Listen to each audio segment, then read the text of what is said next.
My career has been about making decisions that impact people's lives.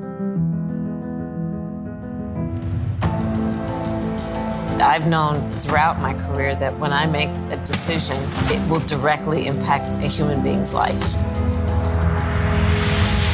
By the way, thanks for agreeing to do this. We got a lot going on. You've made a lot of tough decisions in your life. I hope agreeing to be the vice presidential candidate wasn't one of the toughest ones. It wasn't tough at all, not at all. I'm just so looking forward to what we're going to be able to do. Well, you and I are going to have a lot to do, but I think we can do it. I talked to you about how Barack and I worked it, and he asked me, is there anything that I wanted once I agreed to do it?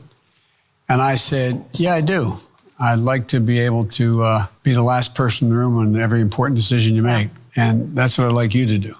I'd like you to be the last because I'm confident you will tell me the truth about what you think, even if you disagree.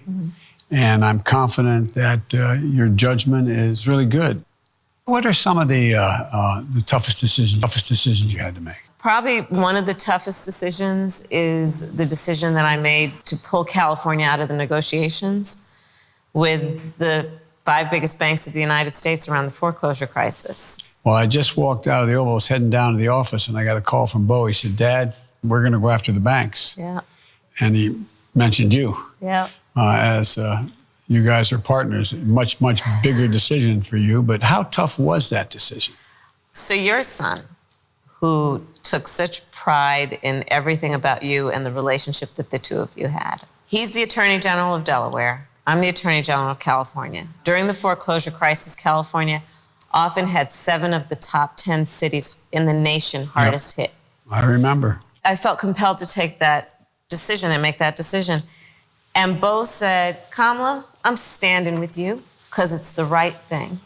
And Delaware, thank God, wasn't as impacted as some other states with the foreclosure crisis. But Bo said on principle, even though he would take political heat, even though he'd have to spend significant political capital, he said, I'm standing with you.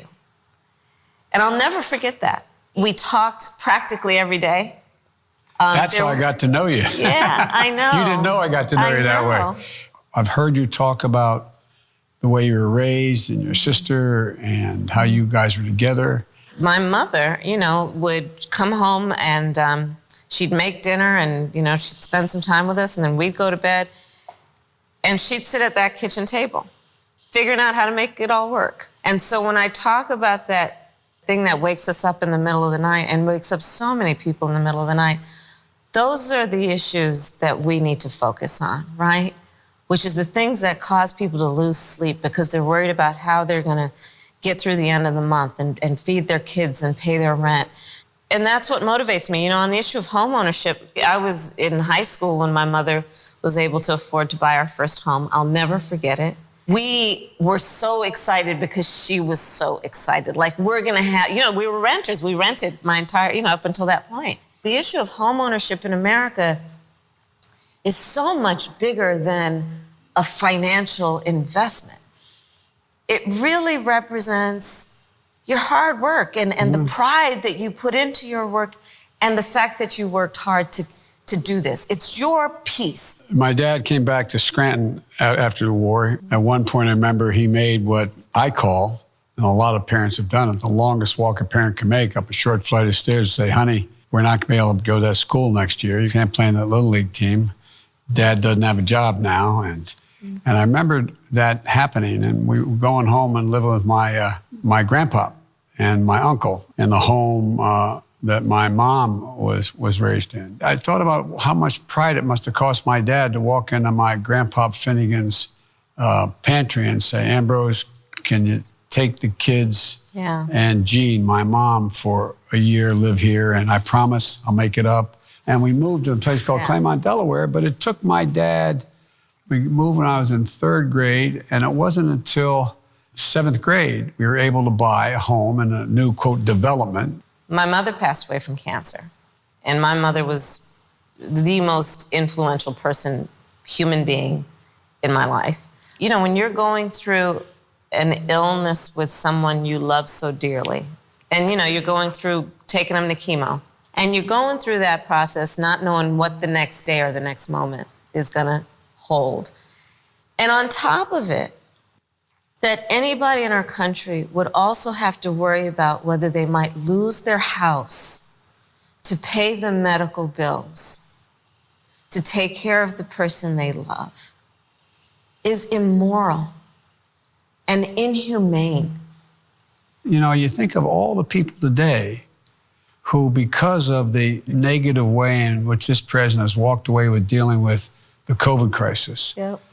The COVID, he didn't cause, but my God, the way it's been responded to. And I don't think he gets it, what that means to a parent. How can they maintain their sense of dignity when they look at a child who may have a need physically or otherwise and know they can't figure out how to deal with it? And he's in court trying to take away the one piece of insurance that 20 million people got and 100 million people with pre-existing conditions have. We could be doing so much more to make sure that you had the testing equipment, protective equipment that the first responders and the nurses and the docs need to be able to take care of these people, the ability to test and trace. I mean, I just don't get how there's not this more significant understanding of the incredible pain that is occurring in America and the economic chaos that's caused from that. There's so much about this pandemic that has accelerated what was a problem before. People who were doing badly before are doing worse now.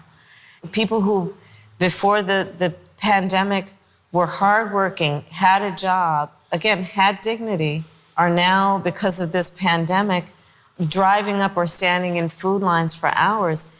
And when you have a president of the United States who is just dismissing it like it's some, thing he can just flick away or magically wave a wand, instead of stepping up to say, my people are in crisis, and I need to step up to take care of them. He doesn't have it in him. We were already, I think, in trouble before COVID. How many single parents out there, even before the crisis, the COVID crisis and economic crisis, were trying to figure out, how can I keep my job and take care of my child? There should be automatic leave for people to be able to provide for the needs of their family. That's right. There should be childcare available, and no one should have to pay more than a small percentage of their income to be able to get that childcare. The idea that you can't get paid leave in America, it's just wrong. And it's been highlighted during this crisis. Is a mother or a father going to self-quarantine when they're not getting paid sick leave or paid family leave versus paying the rent or putting food on the table? This administration made sure the Mar-a-Lago crowd went to the head of the line. You got 40% of the money not going to small businesses. They've run out of that unemployment. You're fighting for it. The House has passed the legislation to make sure it goes forward. What are they thinking? I believe they don't believe in the intelligence and the ethics of the American people. People like to work. They want to work. They want to earn their living. And for them to suggest that the American people instead want to game the system is an insult to the intelligence and the integrity of the American people. You want to make this economy grow. You want to get it back. You got to give people a chance. Right. What we have seen, again, is that this pandemic has highlighted the racial disparities that existed before. African Americans, before the pandemic, 20% more likely to have asthma, 40% more likely to have high blood pressure. Black women, 3 times more likely to have lupus, which is an autoimmune disease. And we know that this virus, it preys on people with pre-existing conditions. And so we've seen Blacks and Latinos twice as likely to die from this virus. One of the great things I love about our plan is that it takes into account racial disparities. It acknowledges it so that we make sure that we're putting resources in the communities that need them and do it in a way that everyone comes out equal. You're on Judiciary Committee, When I got there as a young man, I was put on judiciary and ended up being chairman of that committee for a long time. One of the things I was really proud of was the first time I was able to get the Voting Rights Act extended 25 years. We thought, boy, we've made it. Then along came that famous case that occurred, Shelby v. Holder. One of the things that I'm worried about is there is a whole new effort at Jim Crow out there. Yes. You have I think it's 33 states roughly that have passed laws, something like 80 some laws that make it harder to vote. In North Carolina, the Court of Appeal said that law was designed with surgical precision. Those were the words of the court. Yep.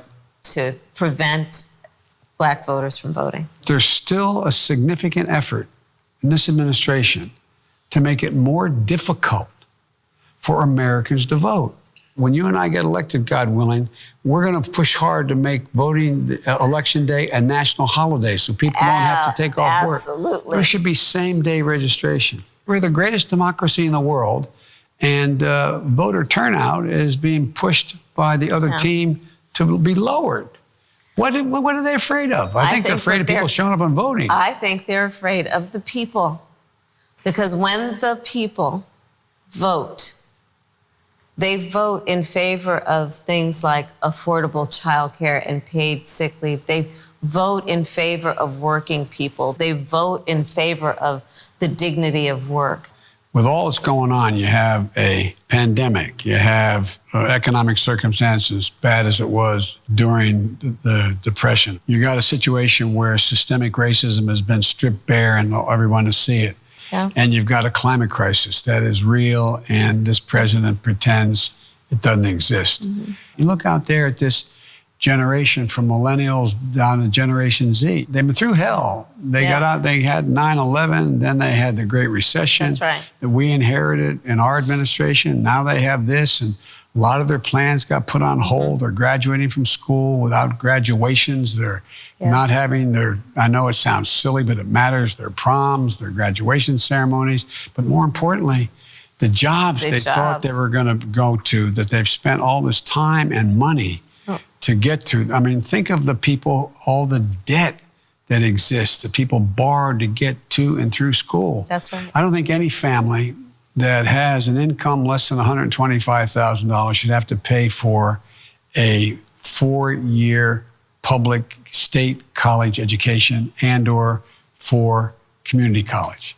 You have that also in our plan for HBCUs. Yes, well, we're going to give $70 billion to HBCUs. That's right. But people, you went to one of the great HBCUs. I am a very proud graduate of an HBCU, Howard University. But we have so many incredible HBCUs. One of the things about the plan also is it really is about supporting education after high school, and then the individual can decide what that education will be. Right. And for some, it'll be a 4-year college. For some, it'll be a community college. For some, it'll be an apprentice program. Right, and that's the great thing. It's about education after high school, and then all of those tracks being available based on what a student wants to do, but supporting that. Right now, 6 out of 10 jobs in America require more than a high school degree. Right. Jill has a great expression. Any country that out-educates us is going to out-compete us. That's right. This is about the future. This is the United States of America. Anytime we've ever set our mind to something, we've never failed as long as we've done it together. That's right. And this constant effort to split us just seems to me to be so counterproductive for us. Everybody thinks that we've led the world because we're the most powerful nation in the world. And it's true, we are. But we've not led by the example of our power. It's been the power of our example. Yes. I really believe that the vast majority of the American people are truly decent. Yes. I think they're angry right now. Yeah. I think they're fed up. I think they're looking for some authenticity and some honesty. We're better than this. We are. I'm really excited you're willing to do this with me. I am very excited about it. We're going to get this done, Joe. Yeah, no, I think we are. I think the country is, it's going to be hard, but I think they're going to be with us. I do too. Thanks.